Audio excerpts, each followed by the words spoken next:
Forget the instant food for a second. Today, we're diving into the heavy, slow-motion art of the ultimate Korean heritage, kimchi. This isn't just cooking, it's a soul-deep record of winter. In the past, our ancestors had a unique tradition to survive the long, harsh winter. Around October, they would make massive amounts of kimchi and store it in giant earthenware jars called Jangdok. These jars were buried deep in the ground to keep them at a perfectly cool, constant temperature all winter long. This ancient wisdom is how kimchi stays fresh and develops its deep, tangy soul over many months. Let's make it together. Look at this grand assembly. From massive cabbages and radishes to all the spices that define kimchi's deep color. Every single ingredient here has a purpose in creating that complex, fermented flavor. We start with two dense, heavy Korean Napa cabbages. Look for that solid white heart and deep green outer leaves. The quality of your cabbage determines 80% of your kimchi's final taste. Freshly harvested cabbages are covered in soil from the field. We thoroughly wash away the earth and slice the root to pull them apart gently. Cleanliness is the first step to successful fermentation. We use coarse sea salt for brining. It's not just for saltiness, it draws out the excess moisture to give the cabbage that signature chewy,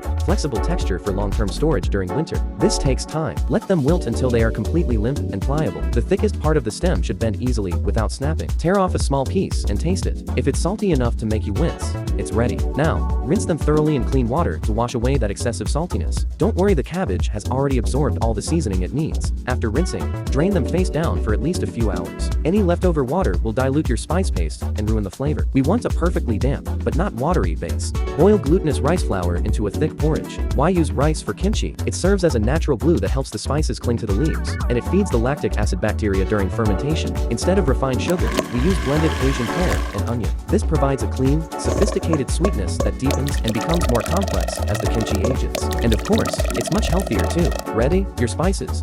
Vibrant red pepper powder, minced garlic, ginger, and various fish sauces. This combination creates the bold, savory, and spicy profile we're aiming for. Mix the spices into the rice porridge and fruit puree. Watch it turn into a thick, glossy red paste. The smell should be intense and savory. This is the soul of your kimchi. Chop white radishes, green onions, and leaf mustard into chunky pieces. These aren't just fillers. They add essential crunch and fresh flavors that balance the heavy spices. Fold the vegetables into the red paste until everything is evenly coated. Now, you have the kimchi so, the rich, textured stuffing that will live between the cabbage leaves. Take a close look at this texture. It's thick, vibrant, and packed with flavor. You can see the balance of the fresh vegetables and the deep red spices. It's ready to transform the cabbage. Lift each limp leaf and smear the thick paste deep into the stems. Don't just coat the surface. Make sure the seasoning reaches every single fiber. This is the most labor-intensive but rewarding part.